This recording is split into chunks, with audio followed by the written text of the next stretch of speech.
I've discovered over the last 8 years that being a step-parent isn't easy. For example, I have no problem telling my adult daughter when I think she has made a mistake. As her father, I have both the right and the obligation to do so. But I hesitate to do the same with my stepchildren. And as far as my step-grandchildren go, I am very careful when I correct them for doing something I think is inappropriate. I walk a very fine line, and it is sometimes uncomfortable. So when it came to my attention that my stepdaughter-in-law might be cheating on her husband, I was in a quandary. My name is Patrick, Pat Hansen. My wife, Jenny, and I have been married for 8 years. It is a second marriage for both of us. Our relationship, however, goes back over 30 years. We dated for a few months in high school before going our separate ways. We got back together 10 years ago. I had been married for 18 years when my wife and I separated. It wasn't because one of us cheated, our finances, or our love lives. It was because of a fence around our swimming pool. Well, in all honesty, the disagreement about the fence was just the last straw in a huge bale of straw. Over the years, our relationship had changed, and we, us and our, had become me, mine and I, for both of us.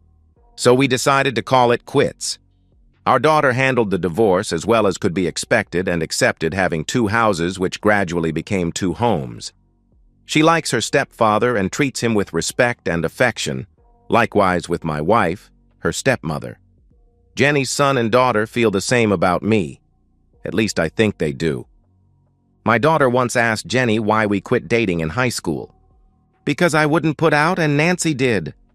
My daughter absolutely howled. My first wife and I were separated, and the divorce was still a few weeks away. I was online looking for one thing, and something completely unrelated to my original search appeared and reminded me of the Jenny I knew so long ago. So I typed her name.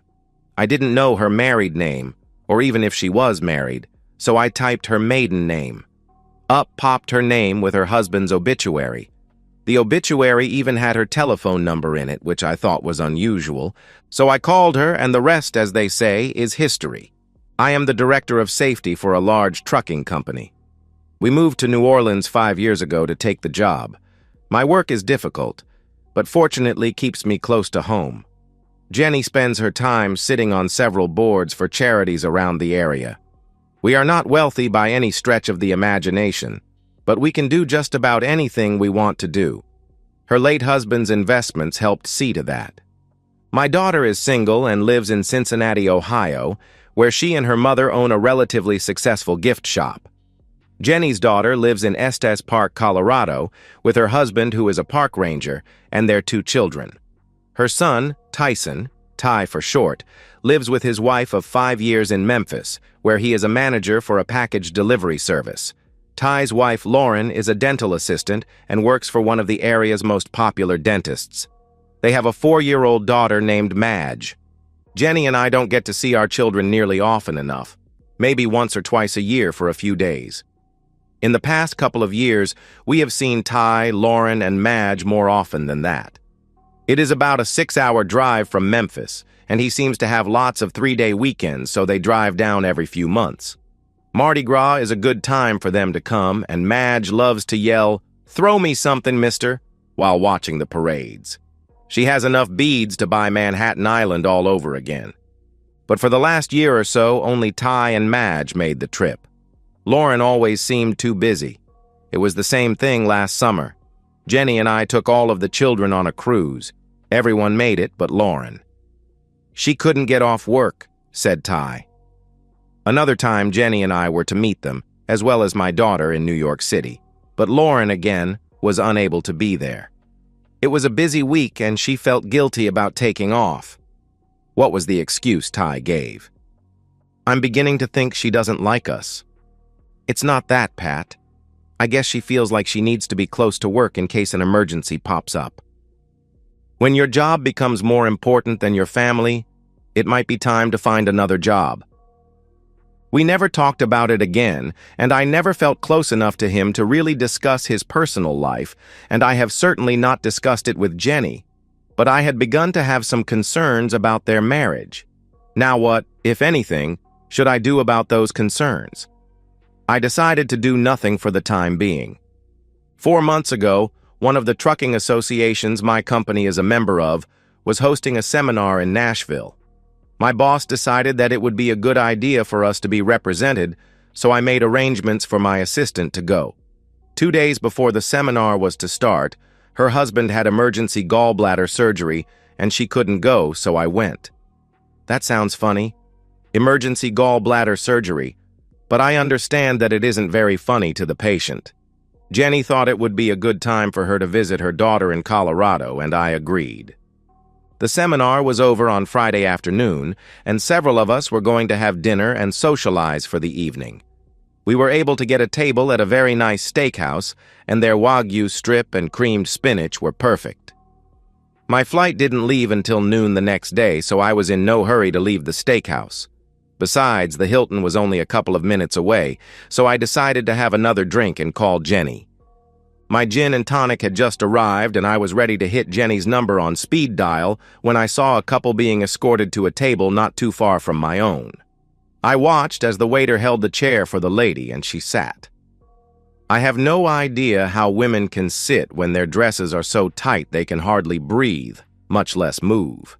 It always seemed to me that the dress would rip at the seams whenever the wearer would bend and try to sit. That was the case here. How she was able to sit amazed me. And how one little string kept the top of the dress from falling down also amazed me. Spaghetti strap, I think it's called. Then I watched as the gentleman with her reached across the table and took her hands. I couldn't hear what they were saying, but it must have been funny because she laughed at virtually everything he said. I took a couple of sips of my drink, but couldn't concentrate on it. They ordered wine, then dinner. I sat and watched. The waitstaff kept checking on me to see if I needed anything and kept hinting that they could use my table. The couple was about halfway through their dinner when I decided to leave. I paid my check and stepped outside and asked the doorman to get me a cab. He signaled and one appeared as if by magic. I would like for you get in a position to see everybody who comes out of the restaurant. I want to be able to follow them whichever direction they go. Can you do that? Sure can, but I have to keep the meter running while we wait, he replied. That's okay. There was an alley across the street and he parked in there. And we sat. And we watched. It was about 9:30 and I took out my phone. It was 8:30 in Colorado, still early enough to call Jenny. Hi, sweetie, how's Nashville? I asked. Not bad. I'm glad the seminar is over. I was thinking about swinging through Memphis tomorrow and having dinner with the kids and then getting home on Sunday. What do you think? I think it's nice that you would want to do that, but not tomorrow. Ty and Madge decided to come out here for the weekend because Lauren and some of the people she works with are helping move their offices. We talked for about 15 more minutes and hung up. We sat there and waited. The driver was playing a game on his phone when the couple came out. That's them, I told the driver and pointed. They stood there for less than a minute, and a black limo stopped. They got in. We followed, and I wrote down the license plate number. They didn't go far. As a matter of fact, they went to my hotel. They got out and walked in. I paid my driver and followed. I was in the lobby in time to see them get into an elevator and watched as it stopped on the same floor my room was on. I went back out to the doorman. Who was that couple in the limo? Anybody famous? Not that I know of, he replied. I took out my wallet and reached a $100 bill out to him. Could you find out? Not for that, I can't, he said, indicating the bill. I peeled off another one, waited, then another. I started to put all of them back in my wallet, and he reached for them. Be right back, he answered. He was gone for about 5 minutes and handed me a piece of paper. I walked inside and stepped into the elevator before looking at the paper. Mr. and Mrs. Dominic LaFazzo, room 912. I stepped off the elevator. Room 912 was to the left. I turned right to 936, which was my room. I stood at the window and looked out and wondered what Lauren was doing right now in room 912. I hadn't been sure when I first saw them walk in, but the more I watched them and the more I looked at her, the more my doubts faded. It was her, and it answered some of the questions I had been having recently. I went to the minibar and made myself a gin and tonic.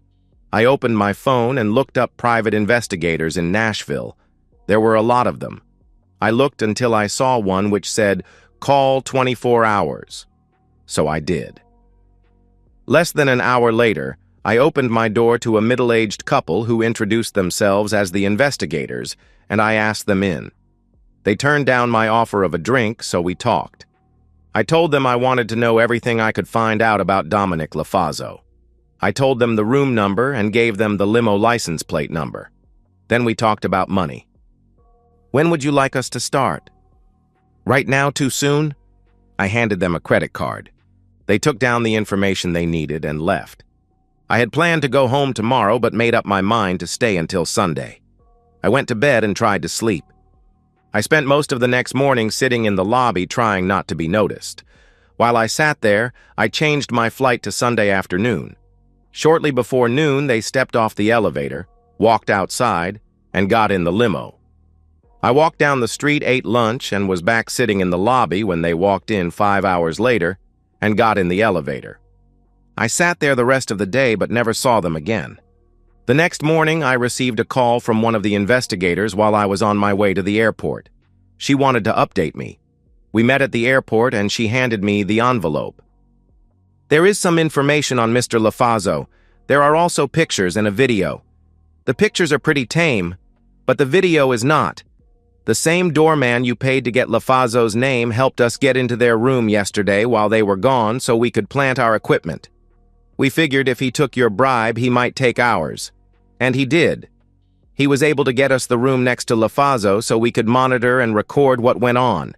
The doorman's pretty sleazy and actually wanted a copy of the video for his own viewing pleasure. We have been in this business a long time, and this is the first time we were able to get into a Hilton room, so actually we considered ourselves lucky. The limo is a regular for hire car. Nothing more than an expensive cab. We have contacts all over town who help us gather information. Luckily, the limo driver is one of those contacts, so most of the pictures are from him when they were in his car yesterday. The info on Lafazzo is far from complete.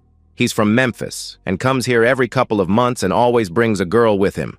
The girl he has this weekend has been with him a couple of other times. We will get information on her and get it to you. Don't bother about her. I would, however, like for you to keep an eye on him. Stay with him the next time he comes to town and let me know, I replied. Will do. He always asks for the same driver, so that should be easy. We talked for a few more minutes before I had to get through security. I was a bit concerned about going through security with the video. I was hoping they wouldn't choose me for secondary screening and find an adult video on me. I resisted every urge to open the envelope, but I didn't want anybody looking over my shoulder. I was home by 6. 1 minute later, I opened the envelope. Apparently, there is a network of investigators who provide information to each other. When my investigators talked to their limo driver contact, they found out Lafazzo was from Memphis, so they called their contact there, who was only too happy to give them the lowdown on him. Dominic Lafazzo was a dentist, married with 4 children. He was well known as a philanderer but was very selective. He and 4 other men in Memphis were in a club, a Have Intimacy a Lot club. Their rules were simple: intimate early and intimate often. The women they had affairs with had to be married so they would have as much to lose as the men if they were caught, and the men always had to have more than one woman. Not at the same time, but they always had to have more than one they could call on for intimacy. Lafazzo currently had at least 2 women he had affairs on a regular basis. He apparently took every opportunity to mess around, but preferred going to Nashville to do it. He used the excuses of dental seminars and fraternity brothers' golfing outings to explain being out of town so frequently. I took a short break. This guy pursued intimacy purely for pleasure. My first thought was that he was a slime ball. But then I thought, who doesn't have intimacy for pleasure? Humans are the only animals who do that, at least as far as we know. But he was married, and the women he had an affair with were married, and one of them was my stepdaughter-in-law. I picked up the pictures, some kissing in the back seat. an exposed chest, relatively tame, but still enough to start any normal husband for divorce court. Then I watched the video. It was after they came back to the hotel yesterday afternoon that the investigators had planted their equipment. They walked into the room. Lauren went to the window and opened the drapes as far as they would go. Then she turned on the radio to a country station. Jenny and I like country music and had often heard Ty and Lauren laugh at us for it. Neither of them liked it, so I was surprised when she started swaying to it. LaFazzo had taken off his jacket and was sitting on the edge of the bed taking off his shoes. She knelt on her knees and helped him with his shoes. "Wanna love me now?" she asked. "I need a shower. After you dragging me all over town, I'm all sweaty." "Okay, I'll join you in a minute. I should call Ty." She sat in a chair by the desk. "Jesus Christ, you call him 6 times a day." "I have to keep him happy. And dumb," she replied. "Hi, sweetie. Sure, I'm fine. And you? How's Madge?" "Good. What am I doing? We have just finished eating. I had a hot dog. As a matter of fact, I still have the taste of it in my mouth." And so it went until LaFazzo came out of the shower, still drying himself. He walked up to Lauren and abruptly placed himself in her mouth mid-sentence. She paused for a couple of seconds before turning her head and letting him slip out. "Sorry, sweetie, I can't get the taste of that hot dog out of my mouth. I really like it." They chatted for a couple more minutes before she said goodbye. LaFazzo had been standing there while she talked to Ty. After she ended the call, she turned, looked up at him, smiled, and got ready for love. At one point, they were resting and decided they were hungry, so they called room service. "So are you going to give him a treat when he comes?" "I don't know. The last one liked it, didn't he?" she asked. "Hell yeah, he liked it. Who wouldn't? You opened the door not wearing anything." They discussed the pros and cons of her exposing herself to the delivery person. When the knock came, LaFazzo went into the bathroom, partially closed the door, and peeked out as Lauren strolled over to the door. She winked at him and opened the door. The young man paid no attention to her as he put the tray down on the table and checked everything off his list, ensuring that what they ordered was there. He then walked to the door, opened it, and left. LaFazzo came out of the bathroom and they looked at each other stunned, then started laughing. "Maybe it would have been more effective if you had done it," Lauren said as she gave him a gentle tug. The rest of the video was more of the same. At some point, I stopped looking at her as a beautiful woman and returned to see her as my stepson's wife, the mother of his daughter and the woman who talked to her husband on the phone while being with another man. She wasn't so attractive anymore. My phone rang. It was Jenny. "Hi. We just landed and I'll be home soon. Have you eaten?" "I'm not very hungry. I'll just have a peanut butter sandwich." "Sounds good to me. See you soon." I put everything back in the envelope and put it in my car. When Jenny and I have been away from each other, we like to just sit and be close for a while. That evening, we sat on the sofa and chatted about our respective weeks. There was a lull in our conversation. 2 times she started to say something but stopped herself. I didn't push her. Later in bed, we made love, slowly and gently like we usually do, and I was in love with my wife all over again. On Tuesday, I received a call from my Nashville investigators.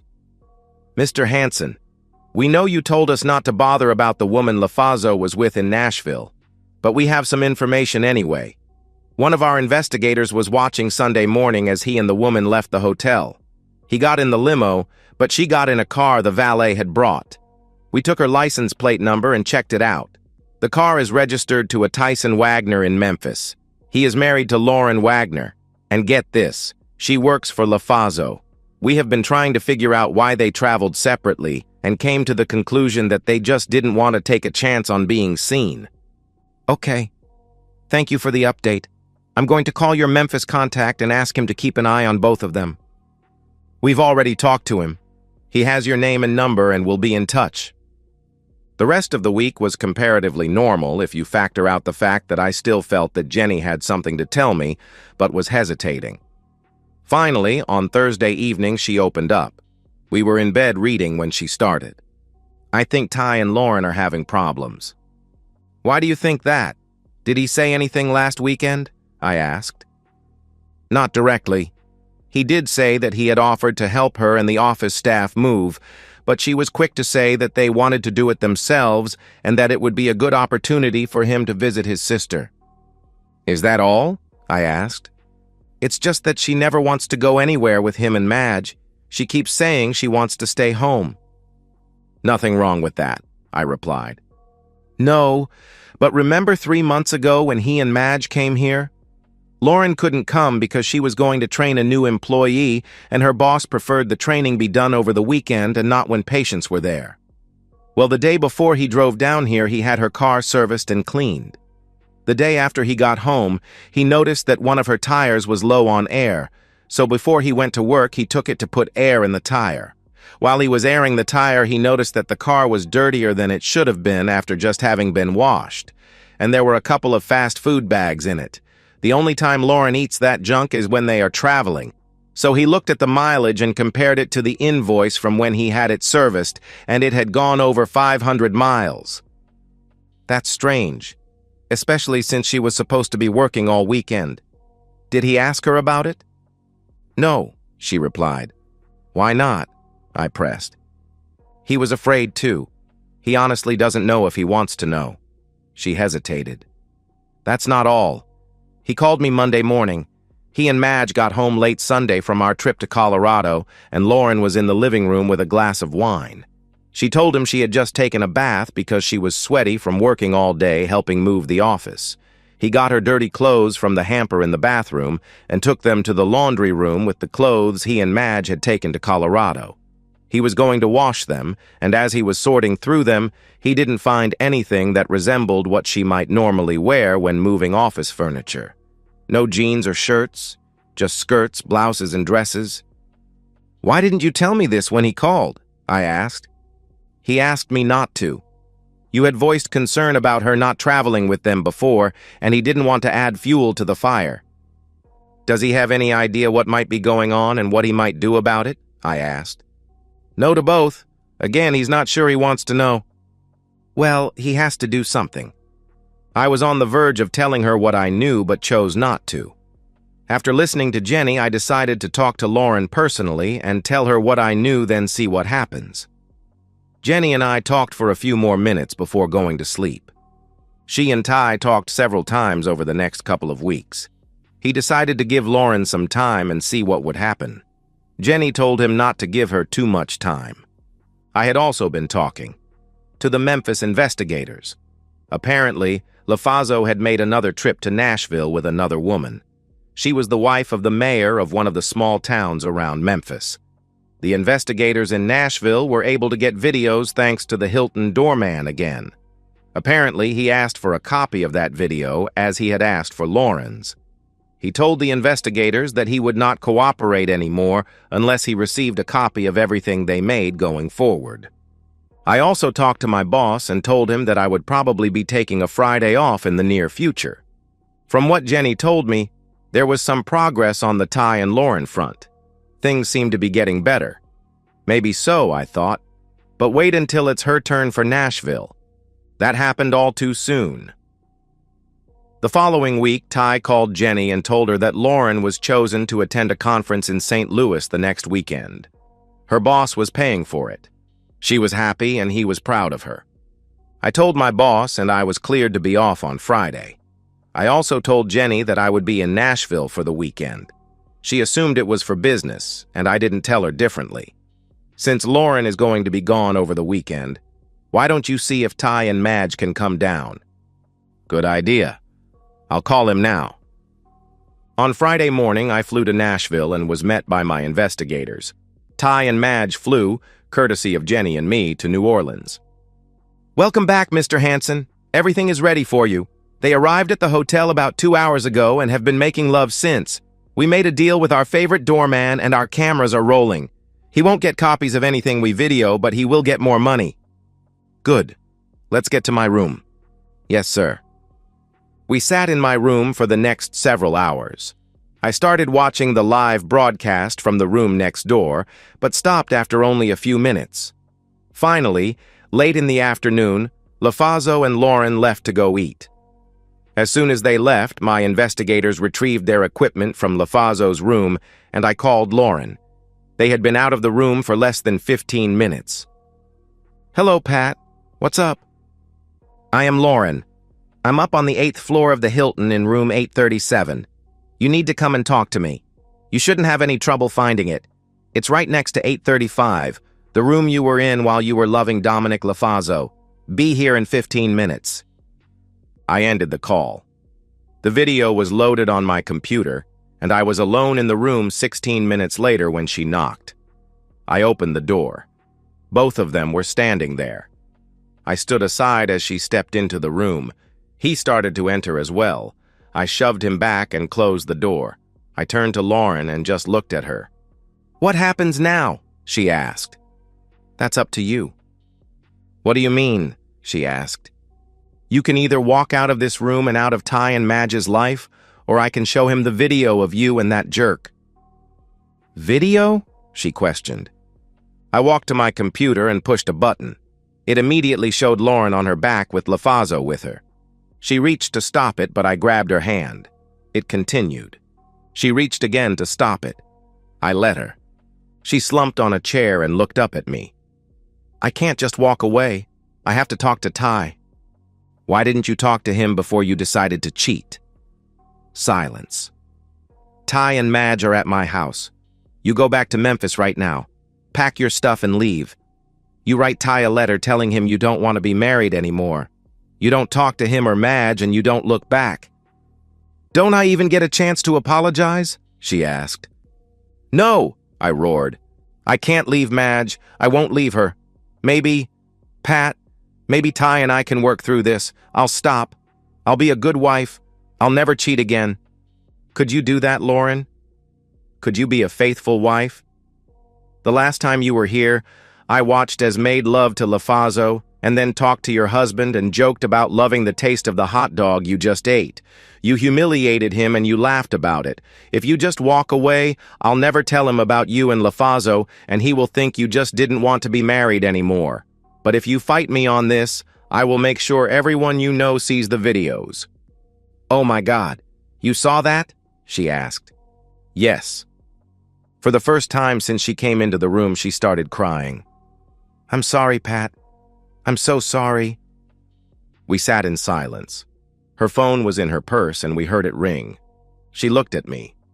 I nodded. She opened the purse, took out her phone and spoke. "Go home, Dominic. It's over." The phone dropped back into her purse. "I'll do it, Pat, but I need money." "Ty will be home Monday afternoon. That will give you time to get half of the money out of your accounts. Your car is paid for, isn't it?" "Yes," she replied. "Is it in your name?" I asked. "Yes," she answered. "Then you should have no problem. You'll have money, your personal possessions, and transportation. Ty will never know you cheated on him, and Madge will soon forget you ever existed." She got up and started to leave. "Are your car keys in your purse?" "Yes," she replied. "Go straight to your car and leave. Don't go back to that jerk or the room. Understand?" She nodded and walked out of the room. I packed and headed for the airport. I was back in New Orleans, in my car, and almost home when my phone rang. I saw who was calling. "What do you want, Lauren?" "I won't do it, Pat. I won't leave without talking to Ty, and I can't. No, I won't leave my daughter. The worst that can happen to me is that he will divorce me. But I will still be able to see Madge. I won't give that up.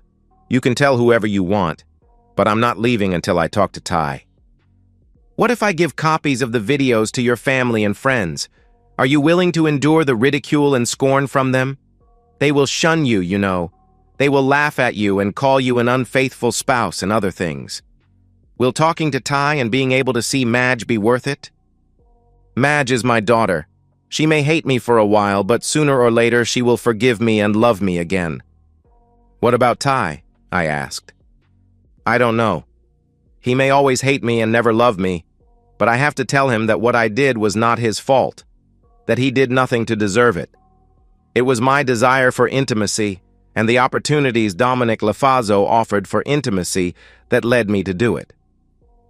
Are you sure you're doing it for him and not for you? It sounds to me like you want to tell him more to salve your conscience than to convince him he did no wrong. No, Pat, no. It may sound like that, but it's not what I meant. Let me think about this. I'll get back to you, I replied. I pulled into a park near my house and sat there for over an hour thinking. I called Lauren. Yes, Pat. You have 1 week, I answered. Jenny, Ty, and Madge were having grilled hot dogs when I walked out on the deck. Jenny and Madge hugged and kissed me. Ty shook my hand and offered me a hot dog. I declined, telling him that I had recently learned to hate them and would probably never eat another one. We spent a pleasant evening together. Jenny put Madge to bed and went herself. Ty and I had some port and chatted. After a couple of glasses, I heard, "Pat, may I ask you a personal question?" "Of course," I replied. "Why did you divorce your first wife?" The short answer is we just grew apart. During the first years of our marriage, we did everything together and wanted the same things, and we had our daughter, Barbara. Over the years, we just grew apart. I learned to like country music, for example, and she leaned toward classical. She wanted to go to the theater, and I wanted to watch television. I liked to work with wood, and she hated sawdust, and on and on and on. When we were first married, everything was, "We will do this," or "our vacation," and the two of us. But over the years, it became, "I want to do this," or "my vacation," or "I want to do it for me." One morning, we both woke up, shook hands, and parted as friends. We are still friends and talk often. We actually still love each other to a certain extent. She and your mother get along and are friendly to each other. Whenever we go to Cincinnati, we have dinner with her and her husband. Did either of you ever cheat? I never did, and as far as I know, she didn't either, I replied. What would you have done if she had? There it was. The opening. Lauren was going to be toast, and I was going to be the toaster. I was going to tell him that there was never any excuse for cheating, but for some reason, I didn't say that. I was not Ty, and what was right for me might not necessarily be right for him and Madge. He was going to have to make that decision, not me. What happens if he forgives her this time and down the road someone else gives her the opportunities she had with Lafazzo? Will she cheat again? Once a cheater, always a cheater. That's what I had always heard. I have no idea. I guess at first I would have wanted to kill her, or him, or both. But I think I would have wanted to know why. What did I do or didn't do to cause it? Had there been some way I could have prevented it? Any number of questions would need to be answered. Would you have forgiven her? Ah, the $64,000 question. I can't answer that. I can only say that if she had cheated, and if I had found out about it, and if I forgave her, I would never, and I mean never, mention it again, because once you forgive someone, you can never bring that particular incident or event up again. That doesn't mean you have to forget it. Remember what Santayana said, "Those who cannot remember the past are condemned to repeat it." We sat in silence and sipped port for another half hour.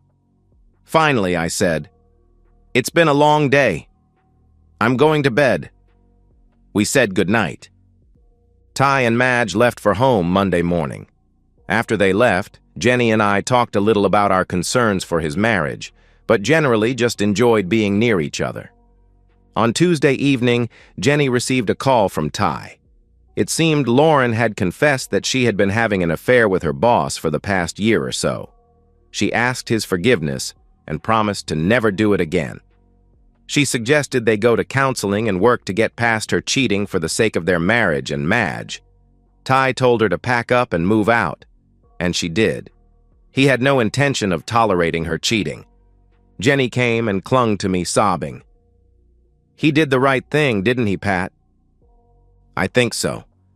Nobody should have to live with a cheater. We sat, talked, held hands, and hugged. She went upstairs about an hour later. As soon as she was out of hearing range, I took out my phone. "Hello, Mrs. LaFazzo. You don't know me, but I have a couple of videos I think you should see." And so, we've reached the end of today's story. Was it what you expected, or did it take a twist you didn't see coming? I'm curious to hear your thoughts. Share them in the comments below, and let's get a conversation going. If this story kept you hooked, make sure to hit that like button. And if you're new here or just haven't subscribed yet, now's the perfect time to join our community. I bring you fresh, captivating stories every day, so click that subscribe button and turn on notifications so you never miss out. Thanks for watching, and I'll see you in the next one.